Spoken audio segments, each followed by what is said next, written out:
Please forgive us. We should have stopped him. The hall went silent the moment my husband lifted that birthday cake and pushed it straight into my face. 500 guests watched the chocolate slide down my champagne dress. Cameras flashed like small lightning. His mother laughed out loud at the head table. My own sister held her phone up and recorded every second, smiling like it was a comedy show. Nobody asked if I was okay. Nobody came to wipe my face. No waiter rushed over with a napkin. I stood there in the middle of the Echo Hotel Gala Hall, with frosting in my eyes and on my lips, and something inside me quietly broke that night. I had spent 15 years loving this man, Emeka Okafor. I had built his construction business with him from a single borrowed plot of land. I had paid for his mother's house in Ibadan. I had paid for my younger brother's engineering degree at Unilag. And this is how my family thanked me, in front of every powerful couple in Lagos. I wiped the chocolate off slowly. I straightened my back. I walked out of that hall alone, my silver heels clicking on the marble floor. And I made one quiet decision that night. I would not cry in public. I would not beg for love from people who had planned my humiliation. Everything changed because of that one moment.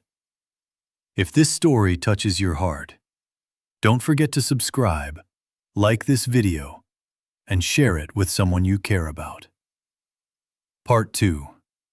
Meeting Adeze. My name is Adeze Okafor. I am 38 years old, and I live in Lagos, Nigeria, in a quiet flat on Adeola Odeku Street in Victoria Island. I work as a senior architect at Mason and Bio Design Partners, a firm that designs tall office blocks, private hospitals, and university hostels across West Africa. I am known by my friends as a calm and patient woman. My colleagues at the office call me the quiet one because I never argue in meetings. I save my money carefully every month. I pay my PHCN bills on time. I pay my service charge faithfully. I help my siblings when they call me on the phone. I visit my mother in Enugu every Christmas and every Easter. I thought being good was enough to be loved. I was wrong, but I did not know it yet. My dream was simple. I wanted to build a small bungalow for my mother in Enugu State, near her pepper farm. I wanted to live a peaceful life with my husband in our modest home in Lagos. That was all I ever wanted from life. I never wanted cars. I never wanted fame. I only wanted peace. Part 3. My family background. I grew up in a small flat in Surulere with my mother, my 2 brothers, and my younger sister. My father left our home when I was 9 years old. He moved to Port Harcourt with another woman. So my mother, Mama Ifioma, sold fresh peppers and tomatoes at Mile 12 Market every day to feed the 4 of us. I watched her carry heavy baskets on her head in the hot Lagos sun. I watched her count small coins at night to pay our school fees. I promised myself that one day I would build her a proper house with zinc roofing.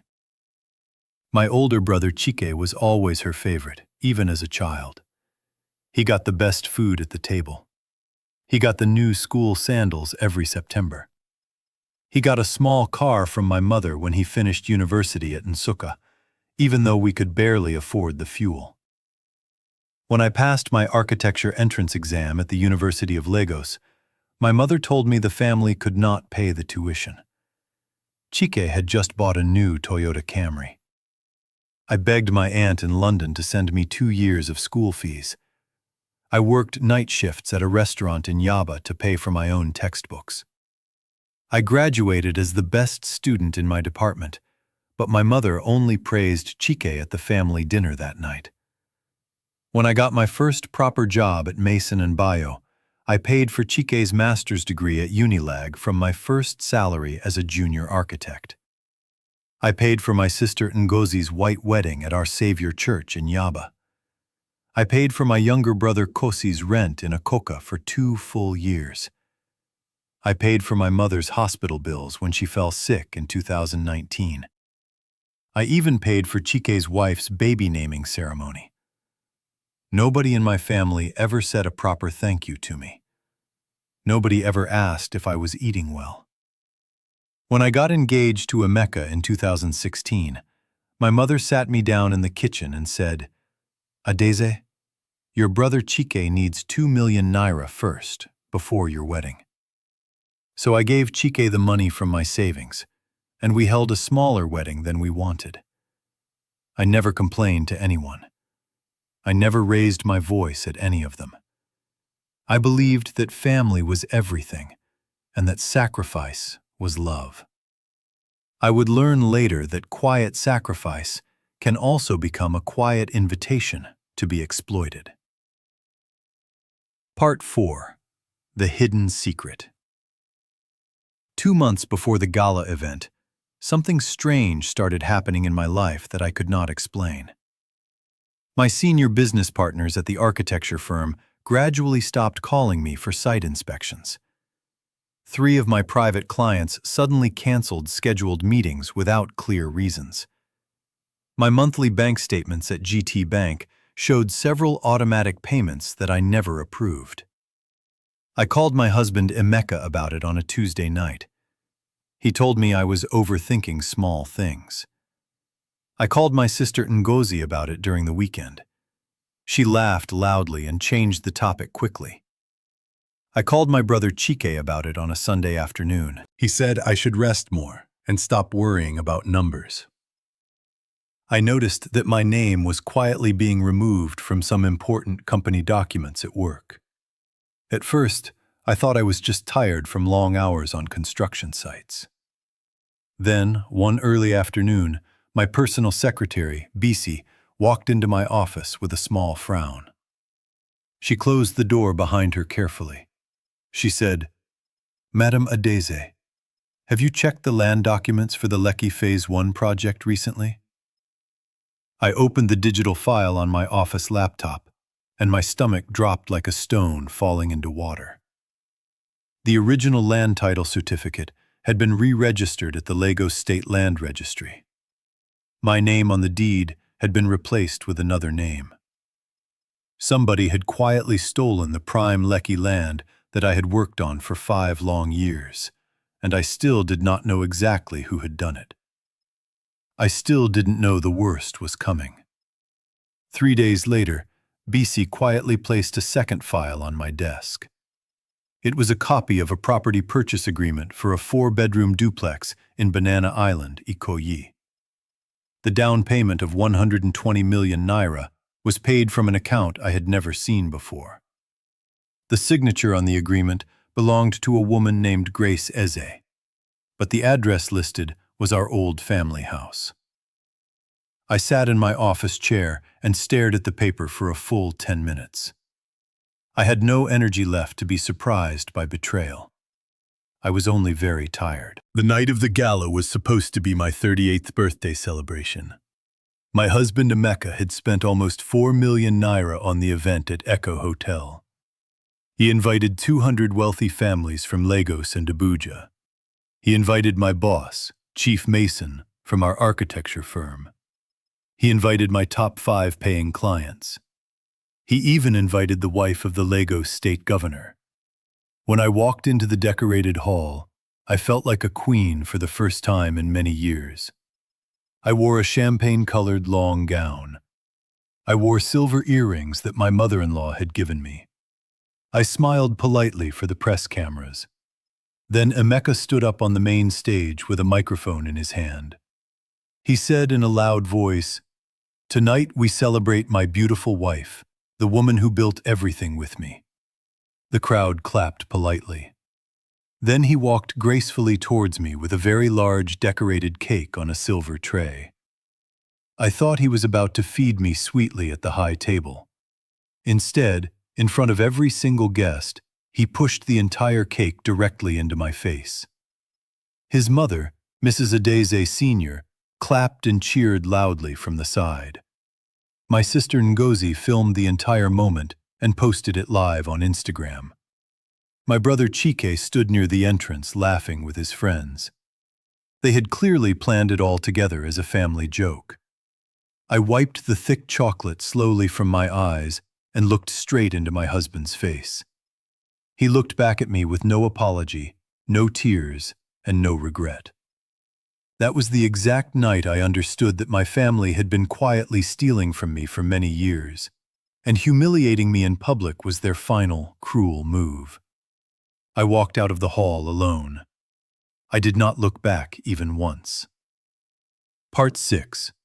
The Investigation. I did not scream at anyone in that hall. I did not cry in front of the guests. I went quietly to the women's bathroom, washed my face with cold water, and called my personal lawyer, Barrister Toby Akanmu. He is a quiet, careful man from Awka who hates injustice and loves the law. I told him everything on the phone that night. He told me to come to his law chambers in Ikoyi the next morning with all my documents. The next morning, we drove together to the Lagos State Land Registry at Alausa in Ikeja. We pulled the original big file for the Lekki Phase 1 land matter. The registry clerk printed the full registered deed for us. My name as original owner had been carefully replaced with my brother Chike's full name as the new owner. The original signature on the deed had been clearly forged by a different person. Barrister Toby looked at me with calm eyes. He said, "Adeze, this is a serious criminal offense under Nigerian law." We filed a formal police report at the Alagbin Close police station in Lagos Island. The young woman officer who took my long statement looked genuinely shocked. She said cases like this are very common, but women rarely report them because of family pressure. I asked her to help me request my bank statements going back exactly 2 years. The printed bank printouts were 38 pages long. They showed several large transfers totaling over 82 million naira to a company named Kencrest Ventures Limited. I did not own that company. I had never heard the name before. I thought that was the end of the painful story. I was completely wrong. My lawyer quietly pulled the company registration papers from the Corporate Affairs Commission in Abuja online. The registered director and sole owner of Kencrest Ventures was my own husband, Emeka Okafor. We then visited our family branch at Zenith Bank on Adetokunbo Ademola Street. The relationship manager, a quiet woman named Mrs. Adebayo, quietly printed 3 years of statements for Emeka's personal current account. We saw monthly cash withdrawals of 15 million naira at the ATM of a popular mall in Lekki. We also saw direct transfers to my sister Ngozi's personal account every month for 3 straight years. Each transfer label clearly read, "Monthly allowance for family support." Emeka had been quietly buying my sister's loyalty with my own stolen money. My lawyer also obtained a sworn affidavit from a former house help who had worked in Emeka's private office in VI. She confirmed she had personally watched him sign documents at midnight using my name while serving him tea. Barrister Toby asked the woman to write everything down and sign it as a formal statement. I sat in his office chair and looked at my hands. I still didn't know if I had the full picture yet. Part 7. The Big Reveal. I sat alone in my car outside the registry office and read the official documents twice, very slowly. The Kencrest Ventures account had quietly received multiple large payments meant for our family home in Ikoyi. It had received payments meant for my mother's planned bungalow in Enugu. It had even received payments from my boss, Chief Mason, the senior partner at our architecture firm, meant for my personal project bonuses. Every single professional payment I had earned as an architect over 6 years had been quietly moved into my husband's fully secret, private company account. While I paid my brother's master's tuition, while I paid rent for my younger brother, while I bought basic groceries at ShopRite, he was quietly building a personal fortune of over 300 million naira using my name. My lawyer said it was not just a family financial crime. It was a clear case of identity theft and forgery on a massive national scale. He prepared a long, formal legal petition for the court. We also carefully recovered the closed-circuit television footage from the Echo Hotel Gala Hall. The video clearly showed Emeka rehearsing the cake stunt with his mother the night before in a private room. It showed my sister Ngozi coaching my brother Chike on what exact words to say to the press. It showed Chike practicing his fake laugh.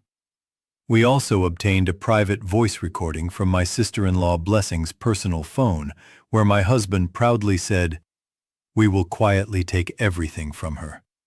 She is too kind to ever fight back. She will beg us to stay." The recording was played carefully for the whole family during a closed-door meeting at the law firm in Ikoyi. My mother covered her mouth with both hands. My brother Chike looked down at the carpet. My sister Ngozi began to cry softly. My mother-in-law suddenly fell silent for the first time. Everyone in that room became completely silent. My husband tried to speak twice, but Barrister Toby quietly raised his hand.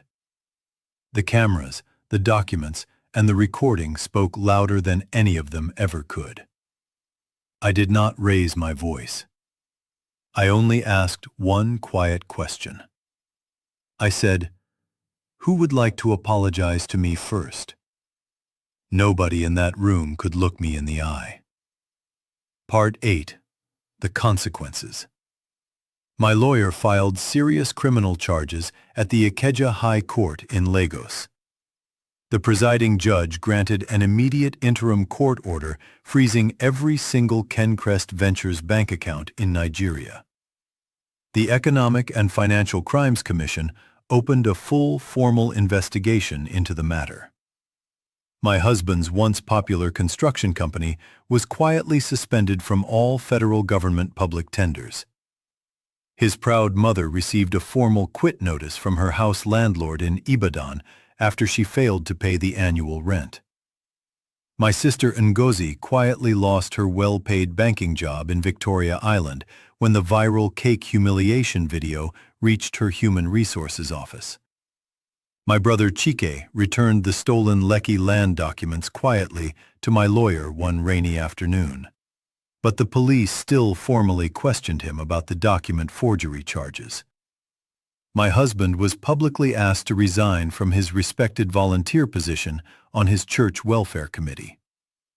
He lost several very lucrative private building contracts because the embarrassing cake story spread fast across Lagos through WhatsApp groups. I did not celebrate any of this publicly. I did not insult any of them in public. I simply moved back to my own small rented apartment in Yaba and continued working quietly at my architecture firm. Real justice did not arrive with loud shouting or social media revenge posts. It arrived quietly and respectfully, exactly the way I had asked my lawyer for it. The money I had lost was very large in naira terms, but it could never buy back my stolen human dignity. I refused to let their cruel actions steal my inner peace. 2 months later, a final court judgment was delivered at the Ikeja High Court. Emeka was ordered to refund 95 million naira to my personal accounts within 90 days. Chike was placed on a 2-year probation for his role in the land forgery. Ngozi signed a quiet out-of-court settlement that quietly stripped her of any future claim on my property. Emeka's mother quietly left Lagos for her village in Oyo State, where she asked neighbors for food. Justice did not arrive with drama. Justice arrived through small, clear, and patient steps. I learned that calm always outlasts loud betrayal. Part 9. The New Beginning. After the long court process, my senior boss, Chief Mason, officially promoted me to the respected position of head of the architecture department at our firm. He personally told me in his office, "The quiet one is also often the strongest one, Adaize." I used my new higher salary to finally build the small 3-bedroom bungalow for my mother in her village near Nsukka, Enugu State. Mama Ifeoma wept softly when I personally handed her the keys at the small housewarming. She held my hand tightly and said, "My first daughter, I am deeply sorry I did not protect you when I had the chance." I hugged her gently and told her honestly that she could not have known. I quietly started a free weekly mentorship program for 10 young secondary school girls in Surulere who dream of studying architecture at the university. Some of those girls are now in their first year at Unilag because of the program. I also met a completely different kind of man during a friend's wedding in December. Dr. Femi Akinola is a calm consultant physician from Ibadan who truly respects my professional work. He does not want any of my money. He does not want my personal silence. He only ever wants my honest company and my inner peace. We take quiet evening walks together along 3rd Mainland Bridge in Lagos. We laugh often at small daily things. I sleep peacefully at night for the first time in 15 difficult years. The large, old family that broke my heart is no longer part of my daily life. The small group of people who genuinely love me is smaller in number, but they are honest, real, and loyal. Part 10. The Emotional Ending. Looking back at my long, painful journey, I learned one truth that now guides my life. Kindness should never be confused with weakness by anyone. I learned that shared blood is not always the same as real family. Sometimes the very people who share your blood become the exact people who quietly steal your peace and joy. I learned that personal boundaries are a true act of self-love. I also learned that genuine healing does not come from loud revenge on social media. Healing comes from clearly choosing yourself, even when your honest choice deeply hurts the wrong people around you. If you are watching this video today and you are currently in a similar painful situation, please remember this one truth with me. Your long silence will not save your betrayers. Your quiet kindness will not change their greedy hearts. The only honest thing that will save you completely is the truth you speak aloud, supported with clear evidence, calm patience, and proper legal action. Sometimes losing the very people you once trusted becomes the first important step toward truly finding yourself again. And sometimes, standing alone in a large hall, with thick cake frosting still on your face and no one willing to wipe it for you, is the exact powerful moment you finally meet the strong woman you were always quietly meant to be.